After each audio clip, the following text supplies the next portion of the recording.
רב לכם, אורחים יקרים, חברי ארגון ואורחים.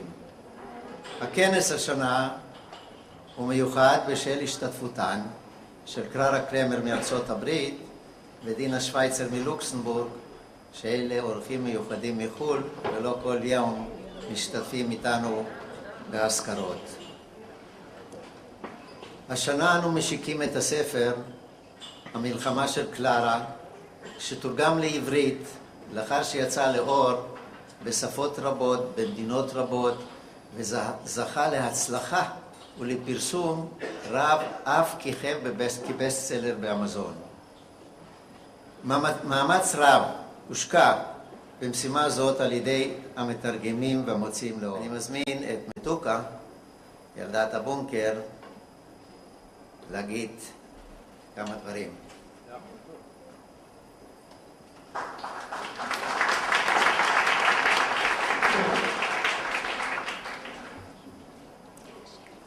ערב טוב. אני רוצה להגיד כמה מילים לאחותי קלרה, אחותי האהובה, שבעצם מהרגע שפקחתי את עיניי עוד לפני המלחמה, היא הייתה הבדודה, או מבחינת הגיל אפילו דודה, אהובה ביותר. הזיכרון שלי לוקח אותי, בעצם הזיכרון האמיתי הראשון שלי, הוא כשאני בת 4 ו5 ימים, בדרכי לבונקר, עם אלכס כמובן. בהגיעי לשם, בהגיענו, מי בעצם קיבל את פנינו? הדודה, דודה סלקה, אימא של קלרה, וקלרה. ומאותו רגע לא נפרדנו, אפילו לא לשנייה. אני מתכבד להזמין את אלי קרמר, הבן של קלרה, להגיד כמה מילים. אתמול היה 73 שנה מתאריך מאוד חשוב. בגרמניה לפני 73 שנה היטלר אסף 930 יהודים והוא שם אותם על אונייה, הסנט לואיס או הסנט לואי. הוא שלח את האונייה לקובה כי הוא רוצה להראות לכל העולם שאף אחד לא רוצה את יהודים, זה לא רק גרמניה. רצ'ו היקרה שלי, אני מודה לך מאוד על הספר המיוחד שהנציח את תולדותינו ועברנו ומאפשר לדורות הבאים להכיר את מורשתנו. ואני שמח להעניק לך בחתימה של מתוקה ושלי את הספר המתורגם לז'ולקף לעברית, ואני רק אקריא פה, זאת הקדשה קצרה, לאחתנו קלרצ'ה, באהבה אלכס ומתוקה.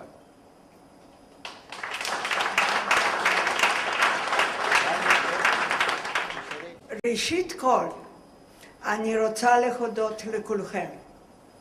אני גרה באמריקה, אני מז'ולקף ושלמה מדוברמיל, ואין משהו כזה באמריקה.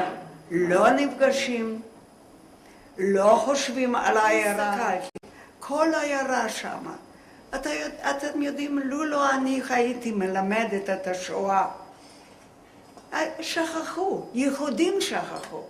לכם שאתם לא שוכחים את העיירה הקטנה, ואתם נפגשים כל שנה, והולכים שמה ואומרים קדיש, ותמשיכו. רבותיי היקרים, אני רוצה להציג בפניכם את שמולי מזמון, ענת עצמון.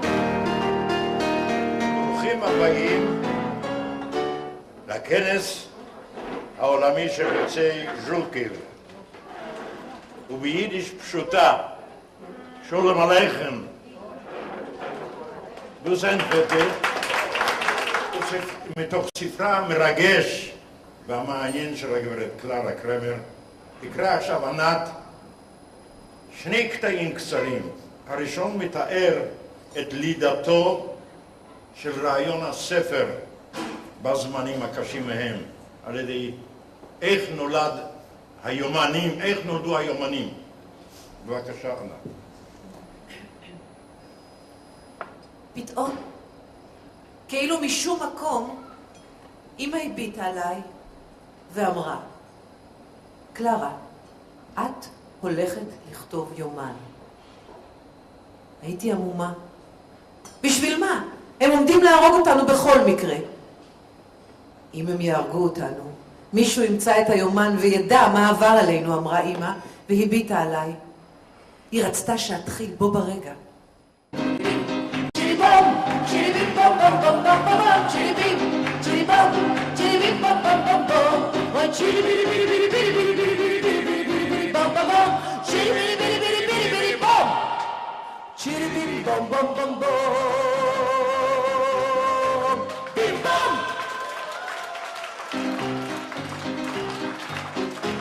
תודה רבה.